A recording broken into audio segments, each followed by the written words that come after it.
Hey everybody, Ryan here at eTrailer. Today on our 2018 Jeep Cherokee, we're going to be showing you how to install the etrailer.com Universal Brake Controller Install Kit. But before we do that, why don't we check this out and make sure it's something that you're actually going to need.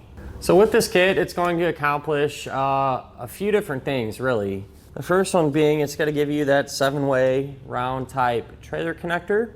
But probably the biggest thing is the fact that it's going to provide you with the signals and everything you need to hook up a brake controller.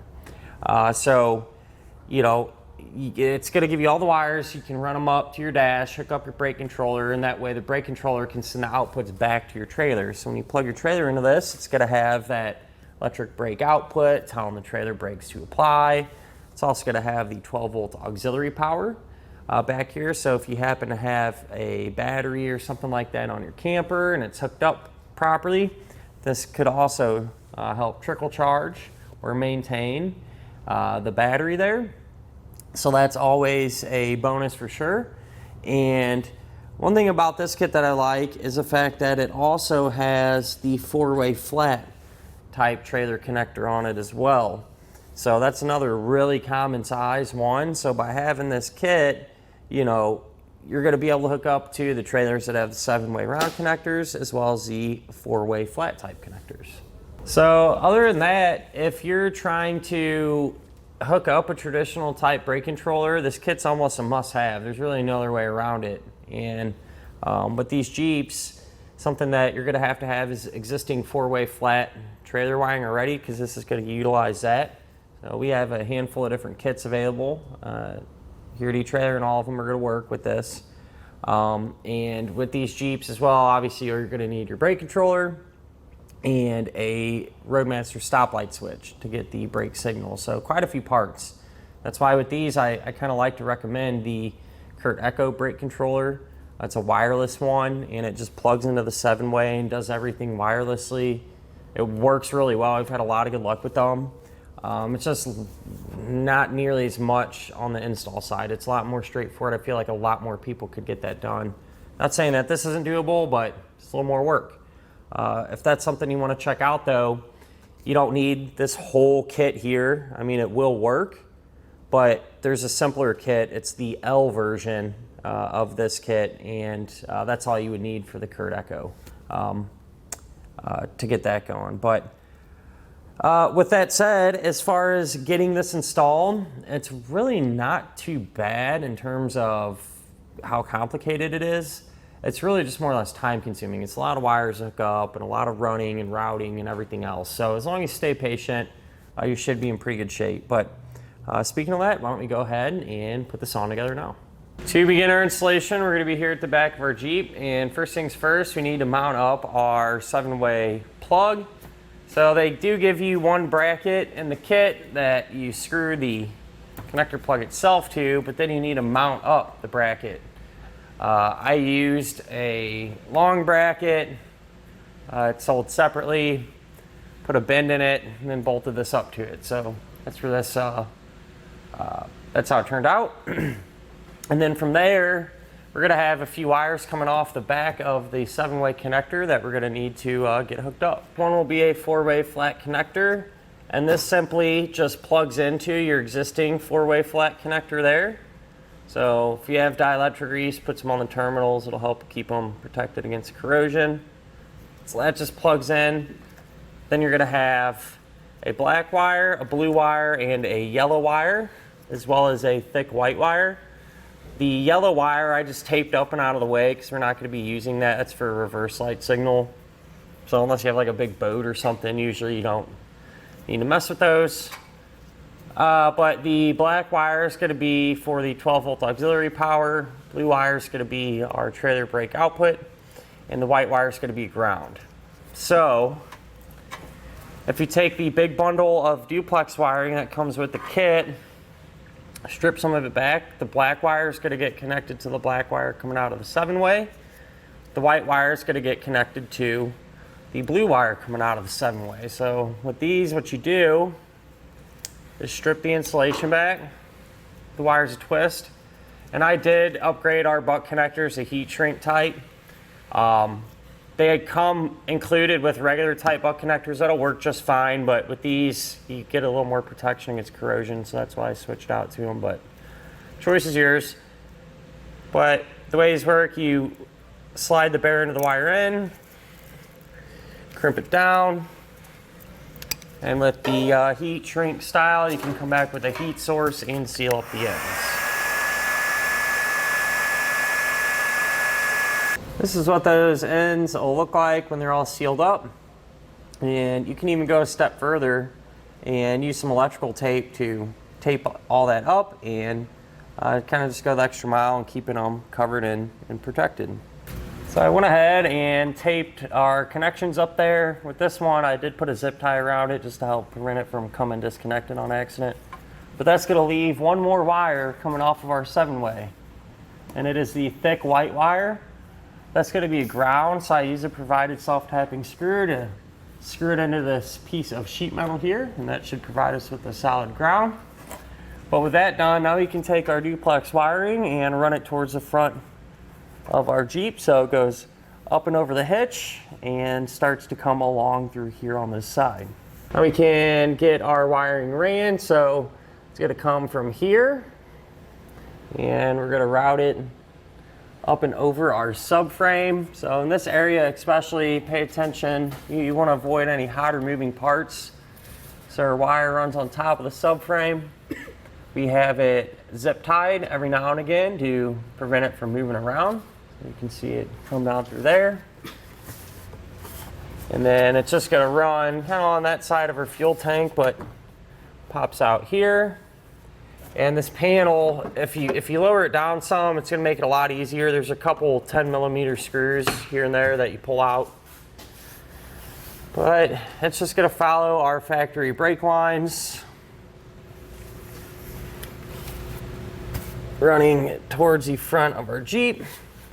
And right here, this is where the wiring goes up into the engine compartment. And the way I was able to get it up there, I took a pull wire, so you can use a coat hanger, piece of tubing, whatever, drop it down from the top, tape your wires to it, and then you're able to pull it back up where you want it to go in the engine compartment.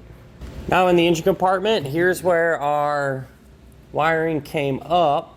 I just zip tied it there, and then I cut off all the gray sheathing around it so I could separate the two wires. The white wire goes in through the firewall into the floorboard inside of our vehicle, but we'll come back to that in a minute. While we're out here though, we're going to start to hook up our terminals and everything else. So the black wire coming out of our duplex wiring, that'll run over here to our breaker. So you're going to have a 40 amp breaker and a 20 amp breaker. The wire that we just ran over here, that will go to the silver post on the 40 amp breaker. So with these, it's pretty simple. You just strip back the insulation like we showed you earlier, crimp on a small ring terminal, slide it over, tighten the nut down with a 3/8 socket. Then you're going to take, obviously you'll cut this wire to length and you'll have 6, 7, 8, 9, 10 foot left over. So take one end of the wire, put it on the gold post, and that's going to run over to the battery. So it'll shoot over here and go to the battery, which again we'll get to in a second because we'll do the other one as well. So for the 20 amp, you're going to have a wire on the gold post that runs to the battery, and then you're going to have another piece of wire. At this point you'll probably have like 4 or 5 foot left of black wire, but that whole remaining piece, you'll put that on the silver post on the 20 amp, and that'll run inside as well with the white wire. So let's show you this path here. So for our battery wires, and all of them actually, they all run right along through here. All right, and the black wire that we're running inside from the silver post on our 20 amp breaker, as well as the white one, they'll drop down through there. But our two battery wires from our gold colored posts on our breakers, they end up right here. And so I just crimped on the larger ring terminals, and eventually we're going to remove this nut and put these over it and tighten them down. But I like to wait till we have all the other stuff, all the other brake controller connectors and stuff like that hooked up. That way these wires aren't hot while we're messing with all that. So, yep, we'll let these chill for now, and hopefully we can get a decent look at it. There's going to be a grommet, a factory grommet, right down through there, and there's kind of a nipple on it, and you can cut the end of the nipple off, or just very carefully poke a hole in through it, and then that will allow you to push these wires down through the firewall. Underneath the dash here, this is where the wires are going to come out. Kind of hard to see on camera here just because of the nature of where it's located, but believe it or not, once you get your head underneath the dash, it's actually pretty open, pretty manageable. So that's where those wires get pushed through onto the floorboard here. Now at this point, what I've done is cut our wires to length and crimped on some butt connectors there. And as far as the universal brake controller install kit goes, this is about it, obviously with the exception of hooking up the ring terminals to our battery. But like I said, I want to get our brake controller plug hooked up first. That way we don't have hot power in these lines. And you can continue to follow along if you'd like to see how we're going to hook up our brake controller. For the most part, they're all going to be very similar, and you're going to have a harness more than likely very similar to this. So that's kind of the next step here on getting our brake controller itself all hooked up. I crimped on butt connectors on our universal brake controller install kit wires that we have here, and now we can grab the universal plug, get this hooked up. That way we can get our brake controller plugged into it. You're going to have a black wire that will go to the black wire that we ran inside.